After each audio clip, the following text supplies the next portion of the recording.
세PD TV입니다. 참PD입니다. 드레이PD입니다. 경제산업 재테크 분야를 해석하고 흐름을 분석하며 정보를 제공합니다. 교육 엔터테인먼트도 참여합니다. 정치, 경제, 문화, 산업 분야를 다루면서 Political Economy, Entertainment and Science, Good Life, Happiness, Money, Rich Business Culture, 정치, 경제, 문화, 삶, 비즈니스입니다. 드레이PD, SEPD, Superior Excellence Platform도입니다. Experience and Lecture and Talk Show도 합니다. 재테크, 주식, 부동산을 전문가가 참여합니다. 결론은 이 땅의 젊은 층부터 미래가 불안하고 중장년층도 노후 대비가 확실한 층이 적다는 것입니다. 중점적으로 주식, 부동산 등 재테크 관련 영상도 많이 올리려 합니다. 법인 체제로 운영합니다. 법인은 SEPD, INT, 컨설팅, R&D, 부동산 개발, 에이전시, 비즈 등 드레이PD입니다. 실제 최고의 전문가들의 도움과 자료도 받아 참조합니다.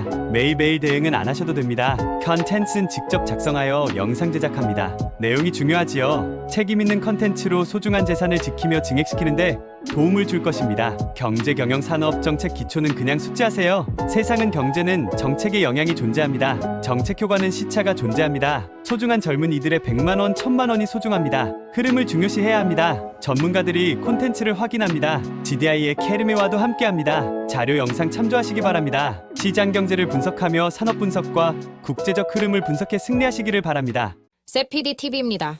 오늘은 재테크 전반적인 얘기를 한번 해보도록 하겠습니다. 일단 재테크를 하시는 분들은 주식을 하든지 아니면 부동산을 하든지 채권을 하든지 여러 가지 분야에 선택해 투자를 하실 겁니다. 그럼 일단 통장을 갖고 계실 텐데 통장에 이자율이 적용이 되는데 그 이자율이 적용되는 것이 우선적으로 적금 통장에 들어가게 되면 이자율이 금리로 적용되기 때문에 상당히 높죠.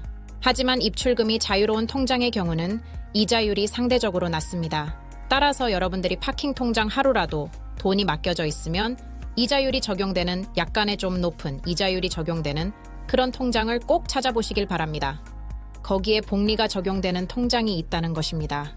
조건이 다소 까다로운 곳도 있으니 맞추어서 진행하시기 바랍니다. 그래서 네이버나 구글의 파킹 통장 이런 거를 한번 생각해 보시기 바랍니다. 카카오뱅크에도 파킹 통장이 있죠. 그래서 이것이 조건이 좀 까다롭지만 필히 파킹 통장에다가 예금을 분산해서 넣고 있다가 또 필요할 때 꺼내 쓰는 그런 지혜를 발휘하시기를 바랍니다. 오늘은 2024년 4월이 가고 5월 중순 하반기로 가는 시기입니다. 한국 주식에 대해서 한번 얘기를 한번 해보겠습니다. 2024년 5월 중순에서 하반기로 가는데 한국 증시도 상당히 어려운 부분이 있지만 그래도 작년 2023년에 OECD에서 우리나라 실적이 상당히 우수하게 나왔다는 그런 보고서도 나왔기 때문에 증시에 약간 활황의 기운이 나타나고 있습니다. 대표적으로 지금 삼성전자가 움직이기 시작했고 또 반도체 역시 커다란 섹터이기 때문 반도체를 중시할 수밖에 없겠죠. 한국 주식도 배당 체제를 주주 친화적으로 변경하기 시작한 기업도 있습니다. 금융권 기업도 이에 동참하고 있습니다. 연말 기준으로 1년에 한 번 배당하는 시스템에서 분기별로 배당하기도 합니다. 삼성전자도 쪼개서 배분해주기도 합니다. 또 그리고 풍산을 예로 들었습니다마는 한화 시스템이라든지 이런 회사들도 저희가 투자하고 있다고 말씀드렸습니다. 저희가 투자한다고 추천하는 것은 아니고 투자는 본인의 책임입니다. 정보를 제공해 드리는 것입니다. 즐거운 투자 되시기 바랍니다. 대부분의 증권사 어플에 보면은 매도시 감시하는 시스템이 있을 것입니다. 10,000원에 어떤 주식을 샀을 경우 7%를 이익 보고 팔겠다 작정하면 이 매도 시스템에 시스템 매도를 걸어 놓으시면 됩니다. 즉 7% 이익을 보면 자동 매매가 나가 거래가 되게 하는 것입니다. 거꾸로 사는 경우도 가정이 되겠지요. 최대한 시스템을 이용해서 적응하시면 살아가셔야 할 것입니다. 조건식을 걸어서 종목을 선정하는 내용도 들어보셨을 것입니다. 이 내용은 추후에 한번 리뷰하도록 하겠습니다. 대표적인 거래 시스템인 키움증권에도 당연히 있습니다. 네이버의 조건 거래식이라고 해도 많이 추전이 될 수 있습니다. 하지만 장에 따라 차이가 나고 일반 거래소이냐 코스닥이냐에 따라 차이가 날 수 있습니다. 절대 따라하지 마시기 바랍니다. 본인이 충분히 연습하신 후에 그것도 익숙해진 후에 시작하시기 바랍니다. 아까 이야기하던 거래 시스템이나 먼저 확인하시고 시작하세요. 주식을 하시는 분들이 많으신데도 아직도 이런 시스템이 있는지 모르는 분들이 있습니다. 일종의 예약 매매입니다. 우리가 택하는 방향에 대해 설명 한번 드리겠습니다. 절대적으로 매출이 크게 나고 손실이 나는 종목은 하지 않으려 합니다. 우선 재무제표에서 이익이 나고 있는 종목만 그 중에서도 현재 테마가 있는 종목을 선발합니다. 그리고 추세를 보시면 최고에서 낙폭이 있다든지 한 종목을 1차적 선정 대상입니다. 이렇게 좀 공을 들이셔야 합니다. 미국 주식에 대해서 한번 다뤄보도록 하겠습니다. 많은 분들이 테슬라에 투자를 하고 있고 또 그중에 상당한 분들은 장기 투자자로 주식을 보유 중인 분들이 많습니다. 우리 세피디TV도 2024년 1월 말부터 테슬라를 투자하기 시작했습니다. 사실 우리가 주식을 하기 시작한 것이 2024년부터입니다. 180불 이상 갔을 때도 있지만 떨어져서 140불까지 떨어졌어요.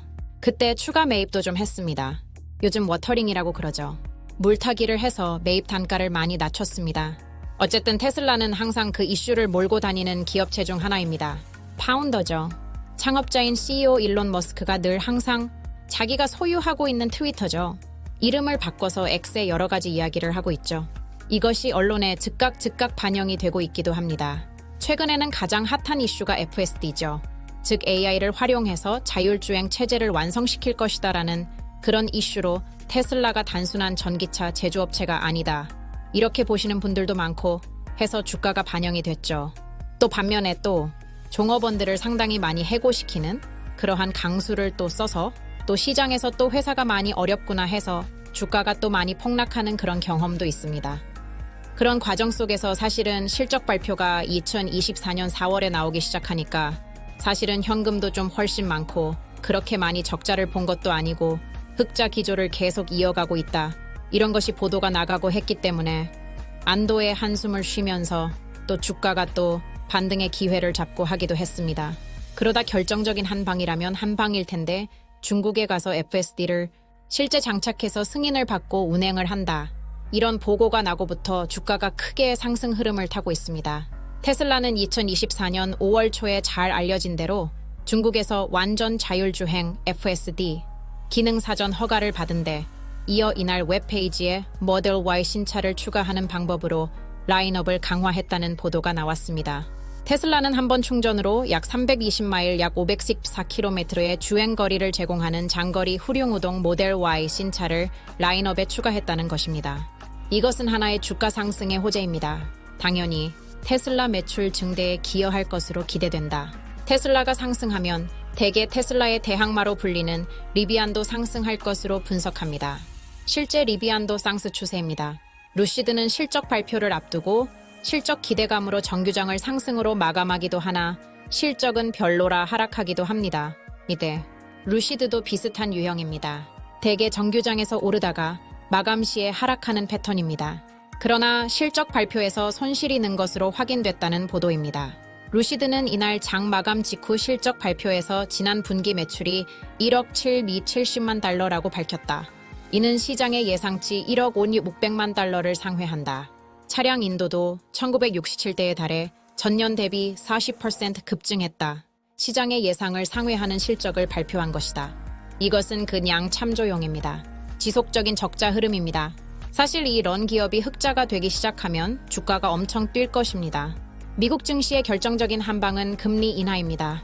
2024년 5월 초가 지나면서 뉴욕 증시는 연방준비제도 페드 때에 올해 금리 인하 기대감이 지속된 영향으로 3대 지수 모두 상승했습니다. 뉴욕 증권거래소에서 다우존스 지수, 기술주 중심의 나스닥, S&P 500 지수, 필라델피아 반도체 지수가 중요합니다. 페디 올해 금리 인하 기대감이 이어지면서 증시의 연일 호재로 작용했다는 것이죠. 고용 추세 지수, ETI도 하락하는 등 고용시장 지표들이 다수 누그러지면서 올해 연준의 금리 인하 기대감이 지속되는 모습이라는 것입니다. 아울러 토마스 바킨 리치먼드 연방준비은행 총재는 현재 정책금리 수준이 인플레이션을 결국 목표 수준으로 낮아지게 할 것이라고 밝혔다. 바킨 총재는 사우스캐롤라이나 콜롬비아 로터리 클럽 연설에서 오늘날의 제약적 금리 수준이 인플레이션을 목표로 되돌리기 위해 수요를 약화할 수 있다고 낙관한다면서 높은 금리의 완전한 영향은 아직 나타나지 않았다고 언급했다. 금리 인하 확률은 40% 이하로 낮아지고 있습니다. 주식시장의 긍정적인 신호입니다. 테슬라는 늘 항상 그렇지만 공매도 세력이 엄청나게 많이 작동하는 주식입니다. 테슬라의 공매도 여러분 상당히 집요하기 때문에 계속 공매도를 던지고 있는 것으로 파악이 되고 있습니다. 여러분들도 주가를 매도 창을 보시면 7,000주 만주, 이런 대량 물량을 던지는 세력이 아직까지도 존재하고 있습니다. 이런 세력 때문에 주가가 상승을 크게 못하고 있는 이유도 될 수 있겠습니다. 실질적으로 테슬라의 해고된 고용 인력이 얼마인지는 잘 파악이 안 되고 있는 것 같습니다. 글로벌 워크포스 총보유 인력의 10% 정도가 될 것이다 라는 추측을 내놓는 사람도 있습니다. 글로벌 총고용 인력이 14만 정도 규모로 보도됩니다. 또 심지어 슈퍼차저 충전기 비즈니스 쪽에 있는 인력 400명, 500명 정도를 전부 다 해고했다는 보고도 나오고 있습니다. 최근에 유럽, 독일에서 사이버 트럭 이야기로 이슈를 몰고 다닙니다. 대형 공개 장소에서 사이버 트럭 사진 찍고 하는 행사를 했습니다. 많은 사람들이 모여들었고 이런 기획으로 테슬라는 화제를 몰고 다닙니다. 대다수의 미디어 매체에 이 사이버 트럭 행사 사진이 보도되고 했습니다. 어쨌든 이러한 여러 가지 소동 속에서도 테슬라의 주가는 양호하게 우상향을 하고 있는 것으로 나타나고 있습니다. 세피디TV는 보유 촐드입니다. 그리고 우리가 또 투자하고 있는 종목 중에 엔비디아라고 있죠. 반도체 국가 장비 핵심 부품이기 때문에 엔비디아도 지금 800불 초반까지 밀렸다가 다시 900불을 넘어서는 그런 국면으로 이루어지고 있습니다. GPU AI 반도체 젠슨황으로 유명한 기업입니다. 미국에 설립한 미국 기업입니다.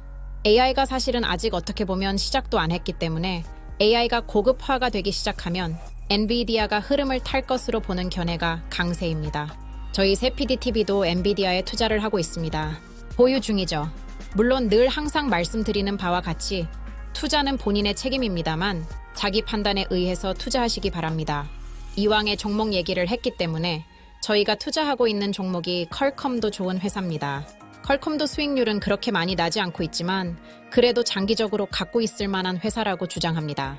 동시에 팔렌티아라는 회사를 소개했죠. 팔렌티아죠.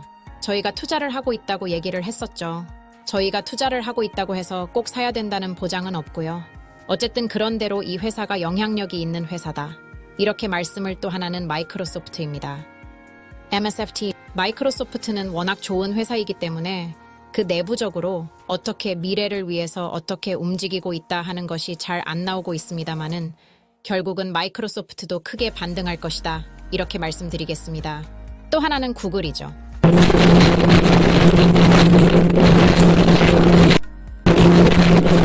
구글도 엄청난 좋은 회사입니다. 사실 AMD라는 회사를 추천드렸고 저희도 투자를 하고 있는데요. 주가가 반영이 되어 오르지를 않습니다. 엔비디아보다도 더 오를 것이다 보는 그룹도 있습니다. 제2의 엔비디아다라고 하기도 합니다. 2024년 5월 중순에 조금 반응을 하기 시작합니다. 미국 주식을 하시는 분들을 이 정도만 해도 포트폴리오가 구성이 되었을 것입니다. 저희가 갖고 있는 포트폴리오를 전부 공개하기는 그렇고요. 투자는 정보를 참고로 본인이 본인 책임에 투자하시기 바랍니다. 마지막으로 엔비디아와 필적할 수 있는 제2의 엔비디아라고 얘기하고 있는 AMD에서 조금 더 살펴보기로 하겠습니다. AMD는 CPU 시장의 점유율이 1위 업체입니다. 2017년 이후에 빠르게 상승하고 있고 최근에 AI 붐으로 데이터 센터 사업 부분의 성장세가 두드러지고 있습니다. 거의 35%에서 40% 이상의 성장을 기록하고 있고요. 그냥 참고하시기만 바랍니다. 잘 아시는 바와 같이 GPU 및 AI 반도체 시장은 엔비디아가 독점하고 있죠. 근데 AMD도 그중에 10% 정도의 점유율을 하고 있습니다. 그렇기 때문에 게임 지금 그게 데이터 센터 클라이언트 게이밍 인베디드 3개 부문의 사업이 있는데 데이터 센터 부분이 상당히 주목을 받고 있습니다. 그래서 AMD의 주가를 계속 주시해 볼 필요가 있다는 것이 저의 견해입니다. 또 하나의 장점은 엔비디아 HM100 이런 제품들이 엄청나게 비싼데 즉 엔비디아 GPU AI 반도체는 성능이 무지하게 좋지만 가격도 무지하게 비싸다는 것입니다. 독점적인 공급 지금 공급이 수요를 따라잡지 못하고 있다. 이런 체제가 상당히 갈 것은 사실입니다. 반면에 AMD는 성능도 그런대로 괜찮으면서 가격도 싸다 가성비가 좋다. 그래서 AMD가 뜸세를 공략하고 있는 제품이기도 하고 또 주목할 만한 것은 AMD도 성능이 개선될 것이다. 이런 예측이 있는 거죠. 그래서 지금 차선책으로 세컨 베스트로 인기가 많이 뜨고 있는 건 사실입니다. 주식은 아는 기업에 먼저 선택해 투자하시기를 바랍니다. 단타는 절대 권하지 않습니다. 물려도 나중에 회복될 것 같은 기업에만 우선 투자하시기를 권합니다. 세피디TV입니다. 구독, 좋아요는 좋은 정보 제공에 도움이 됩니다.